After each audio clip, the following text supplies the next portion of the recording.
Hello guys, good afternoon. সবাইকে জানাই শুভ দুপুর। তো আমার আজকের ভিডিওটা আমি আজকে 11টার সময় মাঠ গিয়েছিলাম, তারই ভিডিও শেয়ার করলাম। তো মাঠের চারিদিকটা দেখো এতটাই সুন্দর।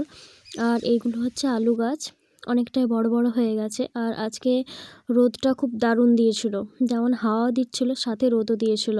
আর তোমরা দেখতেই পারছো দু সাইডে আলু গাছ লাগানো আছে আর মাঝে আছে রাস্তা। আর তার মাঝে এই ছোট্ট রাস্তা দিয়ে পেরিয়ে চটপট চলে এলাম আমাদের মাঠে। আর এইগুলো হচ্ছে কুমড়ো গাছ। আর এইগুলো কি গাছ বলো তো? এইগুলো হচ্ছে মৌরি গাছ, পানমৌরি গাছ লাগানো হয়েছে, জানি না কেমন হবে। আর এইগুলো হচ্ছে ধনেপাতা গাছ। তো আমাদের বাড়িতে আজকে জেঠু আসবে, তো বাবা চিকেন এনেছে বাজার থেকে, টমেটো এনেছে, কিন্তু মাঠে যেহেতু ধনেপাতা আছে তাই আনতে বারণ করছিলাম। তো মাকে সব জোগাড় করে একটু কাজের ফাঁকে চলে এলাম মাঠে ধনেপাতা নেওয়ার জন্য। চলো মাঠে আর কি কি গাছ আছে তোমাদের একটু দেখিয়ে দিই।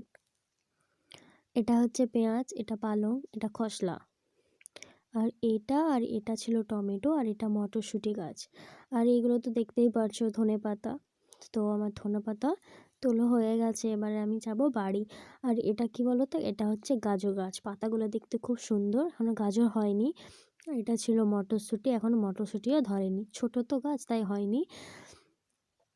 আর এইগুলোরও আছে, এইগুলোর মধ্যে দু রকম কপি আছে, বাঁধাকপি ফুলকপি। তো দেখতে পাচ্ছ একটা ছোট্ট বাঁধাকপি হয়েছে, আর একটা ফুলকপি আমি বাড়ি নিয়ে গেছিলাম।